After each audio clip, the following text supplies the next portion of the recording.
He was driving around in his 100,000 euro Audi RS6 and he stopped at the red lights, and suddenly he felt like somebody had ripped out his heart out of his chest and was squeezing it like a freaking lemon. Next thing he knew is he woke up with an entire line of French people behind him horning because he had actually died.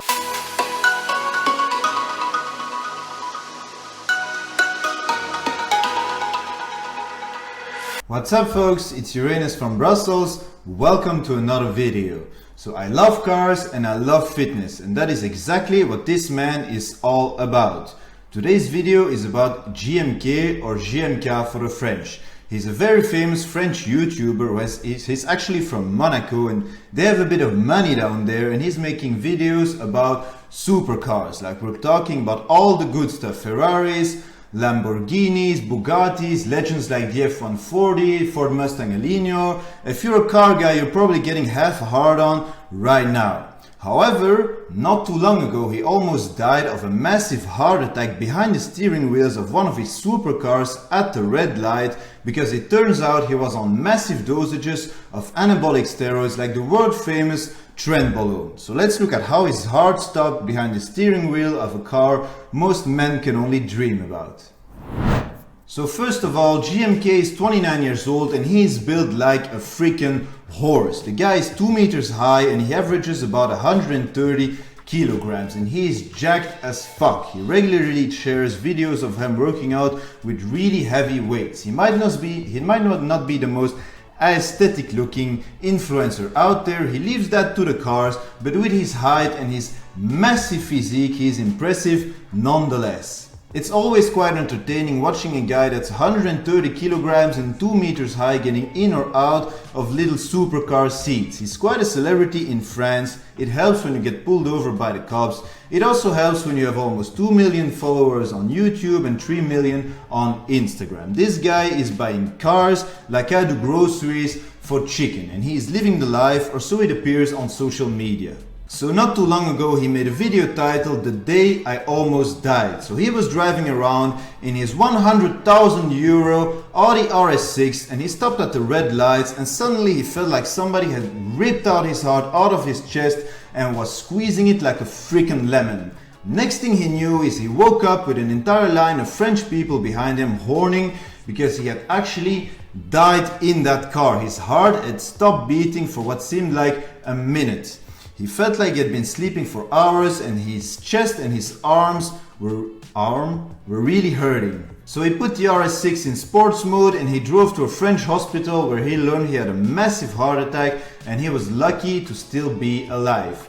An echography later showed that his heart has gotten really enlarged and that it was too big for his chest area, and the constant compression was putting a strain on his heart. It turns out our French friend was on massive dosages of anabolic steroids like testosterone, nandrolone or deca, and trenbolone. It's a really common side effect for people taking AAS. At that level, unfortunately, your heart is growing, your blood pressure increases, your cholesterol levels are all over the place, and your ticker is under constant stress. So when he was a kid, he was bullied a lot because he was tall, he had a turtle head, those are his own words, and he was very skinny. So he started to work out and he developed a passion for bodybuilding and lifting, but like most people, he wanted very quick results and he was impatient. It takes time, dedication, and discipline to build muscle naturally. So he has some gym buddies for help, and of course, the next thing he knew, he was on steroids.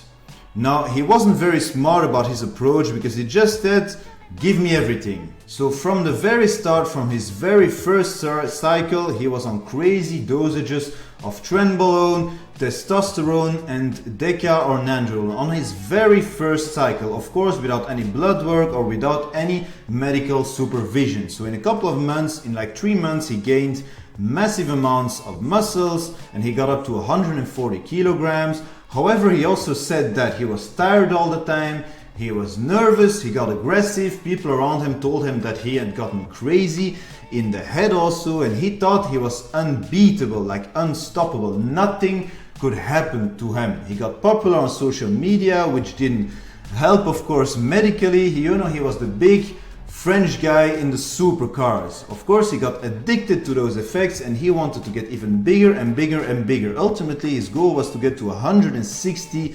kilograms dry. Everything was going fine for him, or so he thought, until that one day where he woke up feeling a little bit off, and then he actually died for a minute at the red lights behind the steering wheel of his supercar because his heart had stopped beating. Now you can have all the watches, all the women, all the supercars, all the money in the world. It's not worth it if you die at 28 years old behind the steering wheel of your car. And it only takes 1 second for you to land with your naked ass in a French hospital. You know, in an instant, you can just lose your life and it's all not worth it. So he spent 2 weeks in the hospital, and at first, of course, he denied that his issues were because of his steroid usage, and he was blaming it on a family disorder, on a genetic predisposition to have heart condition. But in the end, he had to accept that all of this was because of his massive steroid abuse and the fact that he didn't do anything in a very smart way, didn't do any research, didn't have any medical follow-up, no blood work at all. He was just injecting whatever the hell he could find into his body to get as big and massive as possible. So after the 2 weeks, he had to lose 30 more kilos to loosen the stress on his heart. He stopped using steroids, of course, and he shared his experience so others could actually learn from his mistakes. Now, this man was given a second chance, and by the looks of it on social media, he's actually doing pretty well with it. He said he will never touch anabolic steroids again, but we'll see about that. In my opinion, right now he's probably on testosterone replacement therapy because after cycling for so many times, probably his own testosterone production was destroyed, and now he has to take testosterone because he's not producing his own anymore. So we'll see in the future how he's evolving, and hopefully he can keep his heart out of exploding behind his steering wheel. So unless you're competing and you're under medical supervision, don't do steroids or your heart might actually stop at the red lights. Alright, ending it here. Leave me a comment to support my channel. Let me know what you thought of the video. I'll see you on the next one. Subscribe. Uranus out.